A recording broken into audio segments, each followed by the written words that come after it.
पढ़े लिखे नहीं हैं, अंगूठा छाप हैं और आपका मन भी रेलवे में गार्ड की नौकरी करना है, तो आप संपर्क कर सकते हैं viral fake IPS Mithilesh Manjhi से।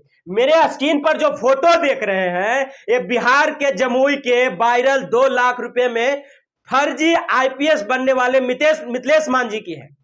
अब इससे भी ज्यादा ताज्जुब की बात यह है कि ये तो खुद 2 लाख में फर्जी आईपीएस बन गया, लेकिन लगभग 12 लोगों को रेलवे में नौकरी दिला रहा था वायरल फेक मिथिलेश मांझी। अब आपको ताज्जुब होगा यह सोचकर कि ये वायरल फेक मिथिलेश मांझी 12 लोगों से लगभग 1,90,000 रुपया इस नाम पर लेता है कि मैं तुम लोगों को रेलवे में गार्ड की नौकरी लगा दूंगा।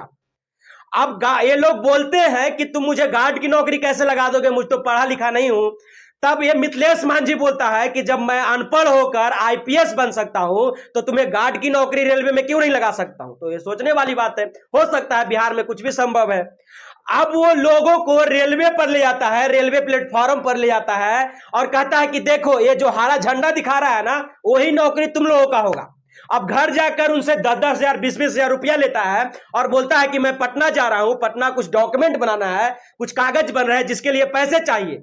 हालांकि डॉक्यूमेंट नहीं बन रहा था, उसको फर्जी आईपीएस मिथिलेश मांझी का फिल्म शूटिंग हो रहा था। आपने फिल्म देखा होगा।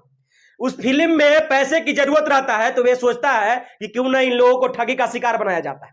अब पुलिस के पास रिपोर्ट पहुंचती है, ये 12 लोग समझते हैं, पुलिस के पास रिपोर्ट लेकर पहुंचते हैं कि हम लोग के साथ ऐसा हुआ है और एफआईआर दर्ज करवाते हैं।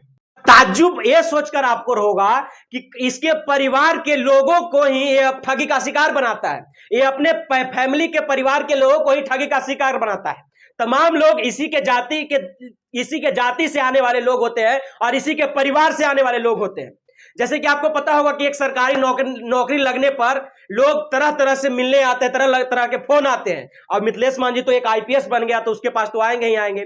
मिथिलेश मांझी के पास लोग पैरवी लेके आते हैं कि मेरे बेटे को भी नौकरी लगा दो। अब मिथिलेश मांझी कहां चुकने वाला था, इसका फायदा उठाता है और अपने परिवार के लोगों से ही ठगी करता है। लगभग 1,90,000 से भी ज्यादा ठगी करता है और उन्हें रील पर रील बनाता है। आप देख रहे होंगे तमाम सोशल मीडिया प्लेटफॉर्म पर कैसे फिल्म की शूटिंग कर रहा है, फिल्म बना रहा है।